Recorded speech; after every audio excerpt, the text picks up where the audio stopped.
తన నటన ద్వారా, తన డ్యాన్స్ ద్వారా ఏ మేరకు ఎన్హాన్స్ చేయాలో ఆ మేరకు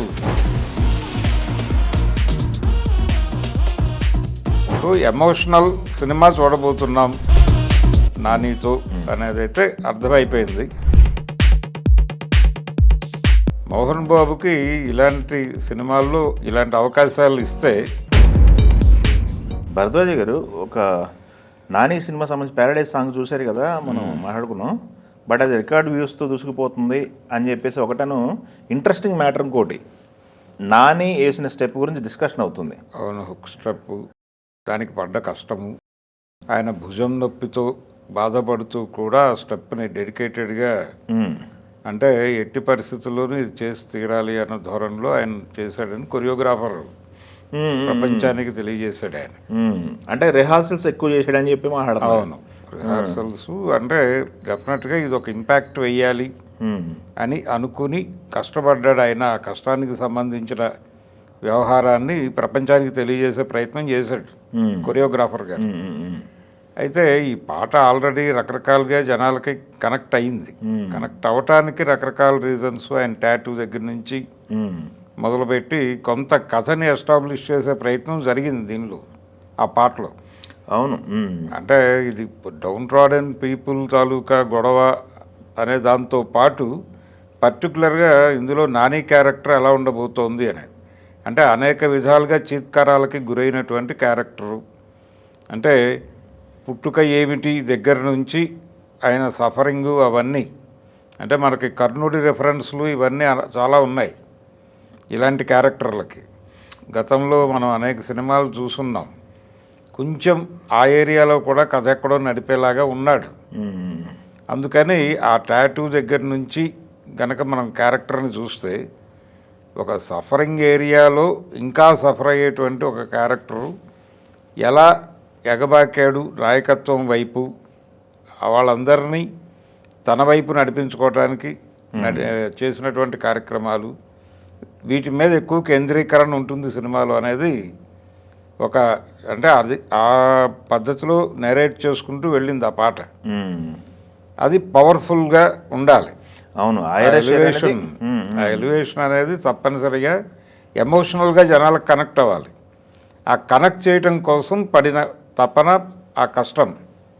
అందుకని ఆ స్టెప్స్ అవన్నీ కూడా చాలా ఆర్గానిక్గా ఆ పాటకు ఏం కావాలో ఆ మేరకు కంపోజింగ్ జరిగింది.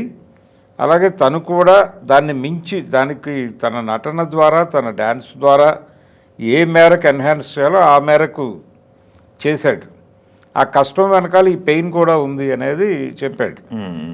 సో ఇంత పెయిన్ఫుల్గా ఉండి ఆ పాట చేసిన సందర్భము, ఇవన్నీ ఆయన డెడికేటెడ్గా ఉన్నాడు అనే దాంతోపాటు సబ్జెక్టు మీద చాలా కమిట్మెంట్తో ఉన్నాడు అనేది అర్థమవుతుంది. ఆ విషయం అవును, ఆయన చాలా సందర్భాల్లో చెప్పుకున్నాడు కూడా.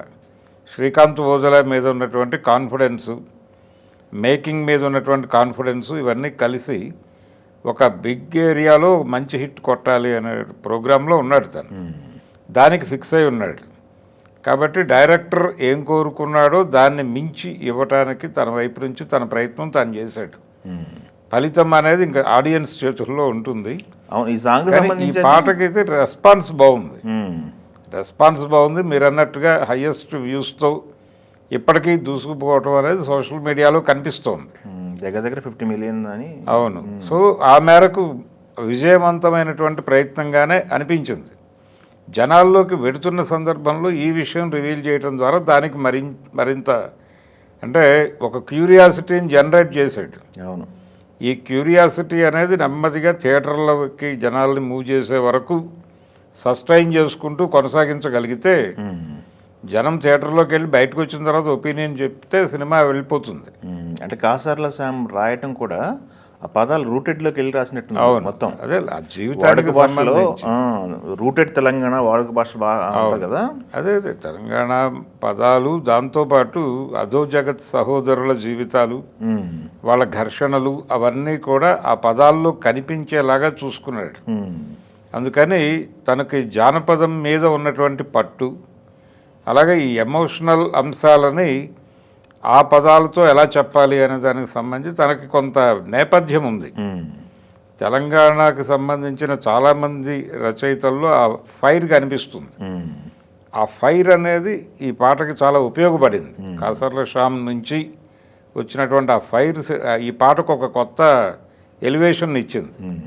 అందుకని ఇది బాగా కనెక్ట్ అవుతుంది, జనాలకి కనెక్ట్ అవుతుంది, చూస్తున్నారు.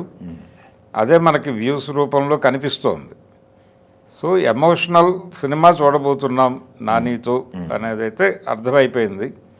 కథ కూడా అంతే, అలాగే ఆ రేంజ్లోనే ఉంటుంది. కేవలం రగ్గడ్ బ్యాక్ డ్రాప్లో ఆధారంగానే ఏదో ఒకటి తీసేసి చుట్టేయటంలా కాకుండా ఈసారి కొంచెం ప్రత్యేకమైన శ్రద్ధ తీసుకుని స్క్రిప్ట్ వైపు ఎక్కువ శ్రద్ధ పెట్టినట్టుగా కనిపిస్తోంది. సో ఈ సినిమా మీద ఎక్స్పెక్టేషన్స్ పెట్టుకోవచ్చు. ఇది రిలీజ్ అయిన తర్వాత మళ్ళీ ఇంకా ఇంకా వరుస ప్రమోషన్స్ ఉన్నాయిగా, టీజర్ దగ్గర ఇంకా ఉన్నాయి. తర్వాత ప్రీ రిలీజ్ ఈవెంట్స్ ఎలాగో ఉంటాయి.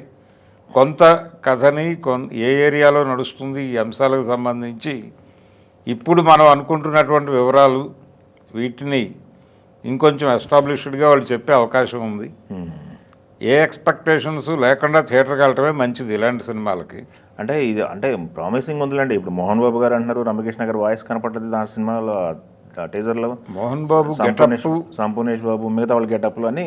అవును, గెటప్లు అవి కొంత రివీల్ అయినాయి బయటకి.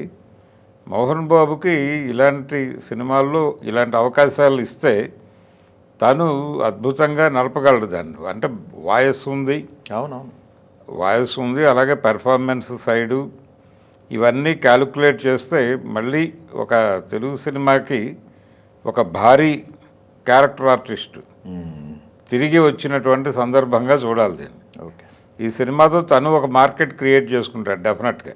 ఓకే, మళ్ళీ మోహన్ బాబు వైపు నిర్మాతలు కదిలేటువంటి ఒక అవకాశం కనిపిస్తోంది. ఓకే. ఇక్కడ ఇంకో విచిత్రం ఏంటంటే ఈ సినిమాలో మోహన్ బాబు గారిని డైరెక్ట్ చేయటము, నెక్స్ట్ సినిమాలో చిరంజీవిని డైరెక్ట్ చేయటం, శ్రీకాంత్ వదిల యాంగిల్లో, ఇది ఒక విచిత్రమైనటువంటి పరిస్థితి. అలా చాలా ప్రత్యేకతలు ఉన్నాయి ఈ సినిమాకి. ఏ ప్రత్యేకత ఎలా జనాలని నిలబెట్టి నడిపిస్తుందో చూడాలి. Okay, thank you.